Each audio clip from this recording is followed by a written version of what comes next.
If you do this in part 3 of the B2 First or the C1 Advanced Speaking exam, the examiners will go crazy. Yes, crazy! And not in a good way. My name is Toby, this is Smash English, and here is the one thing that you mustn't do in part 3 of the B2 First and the C1 Advanced Speaking exam.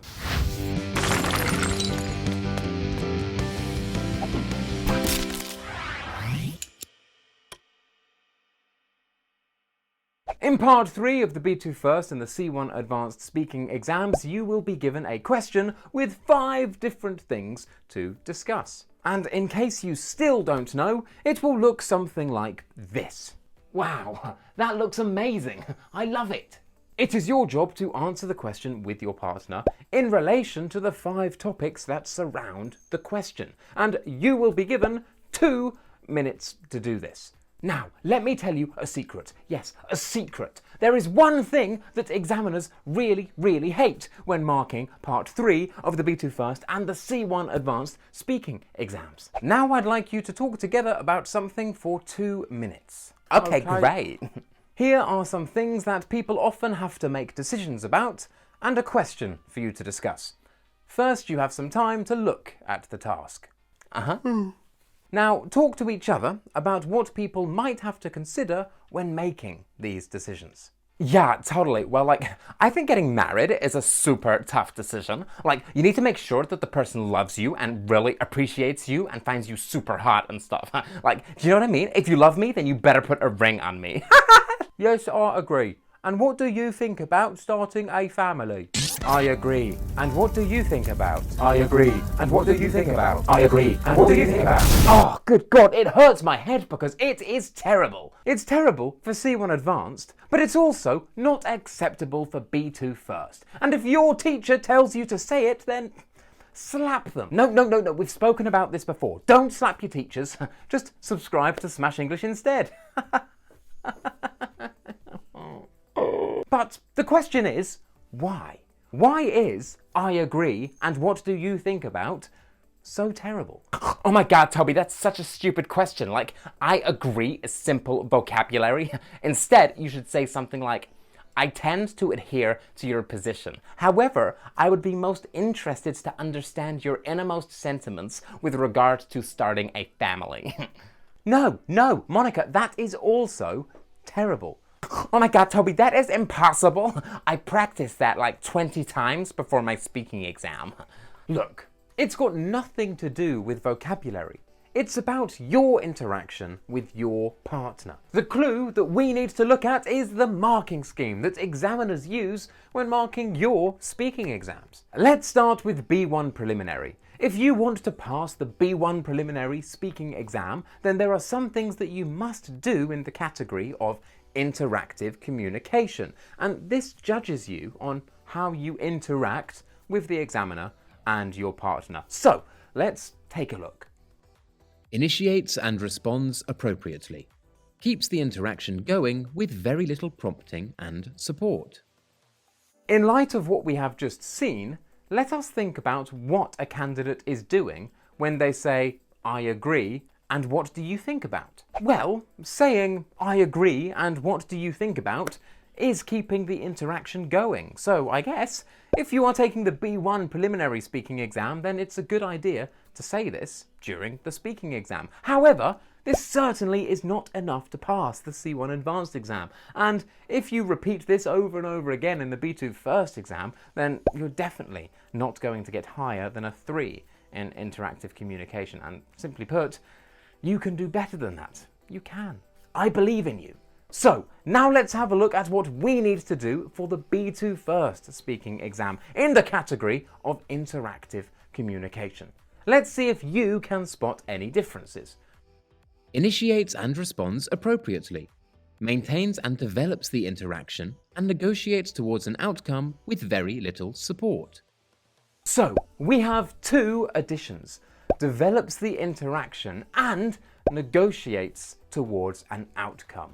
Whew, how exciting. I want you to think about what it means to negotiate. Is saying, I agree and what do you think about, a form of negotiating? Is it developing the interaction? No, No, not really.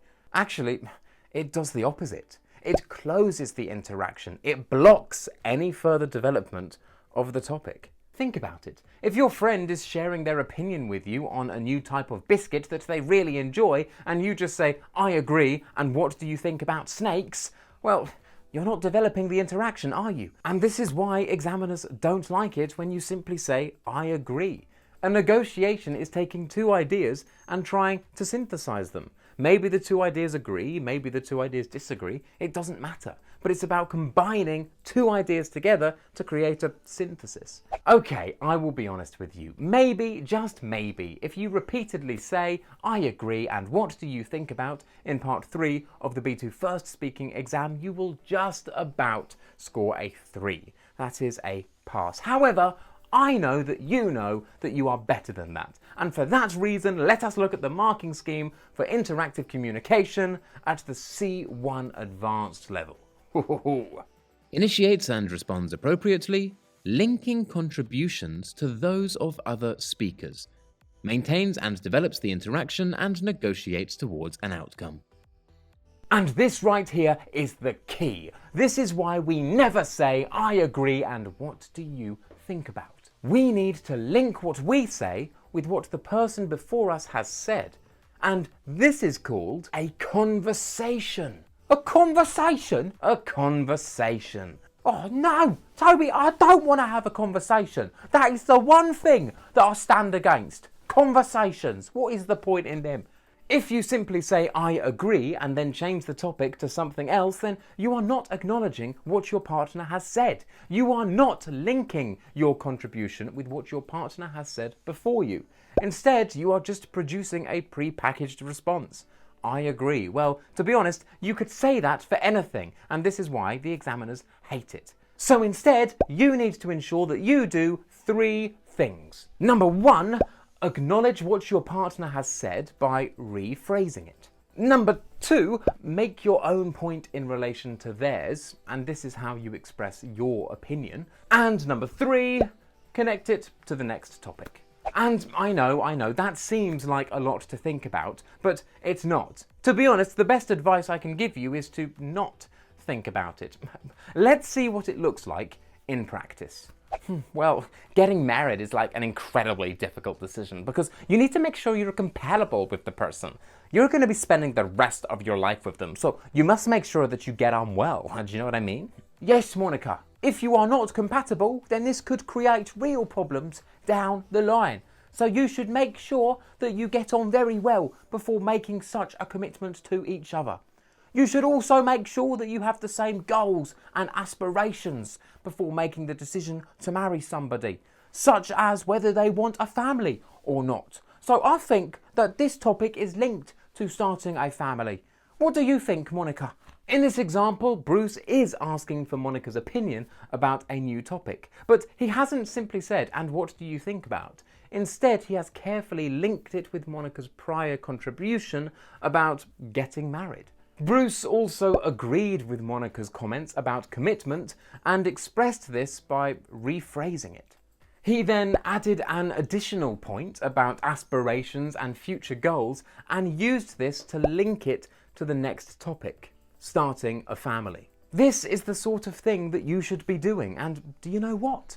You do it all the time. Every single time you talk to your friends, this is exactly what you do. But then, for some reason, when you enter the B2 First or the C1 Advanced Speaking exam, you decide to say, I agree, and what do you think about? Why? Why do students do it? I will never understand. Just please, stop doing it. Yes? Yes! So, don't panic, don't be scared, don't be a robot, and stop saying, I agree. Instead, rephrase what your partner said to acknowledge it. Add your own point, and then move on to the next topic. That's all you have to do. Rephrase what your partner said to acknowledge it, add your own point, and then move on to the next topic. That's it. And with that, we are finished. Now you know the one thing that examiners hate in part 3 of the B2 First and the C1 Advanced Speaking exams. If you liked the video, don't forget to smash that like button, subscribe if you haven't already, leave a comment down below. My name is Toby, and this was Smash English.